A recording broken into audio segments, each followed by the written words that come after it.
The growing use of social media might bring some super funds closer to breaking the law around providing personal financial advice. While some super funds do not hold a financial services license and do not officially provide advice to members, what they say on websites such as Twitter and Facebook may constitute personal advice under existing legal frameworks.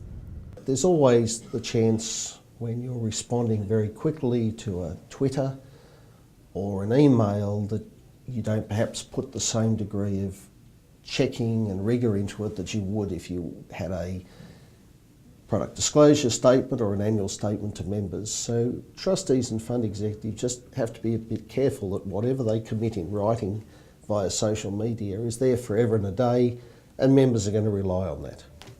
HLB Manjud Senior Manager for Superannuation Neil Howard said there are many grey areas when it comes to social media, adding many super funds are still unclear as to the legal ramifications. Online communications are largely untested under ASIC and APRA, with consultants warning funds compliance systems for social media are not as rigorous as those relating to other forms of communication with members. But Deloitte's Russell Mason said funds can take certain measures of precaution to avoid breaking the law. Firstly, have people who are properly licensed doing the responses and who know what they're talking about, and that's stating, I suppose, the obvious at one level. But it is important that you have suitably qualified people responding to a Twitter account or to other social media contacts with members. Also, while we all say that it's good to have a very quick turnaround, and it is with social media, members expect it, if something needs checking, allow yourself time to check.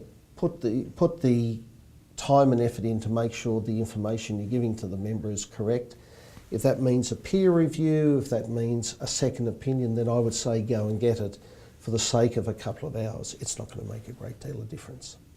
Placing disclaimers on the official company profile is often part of the risk management strategy.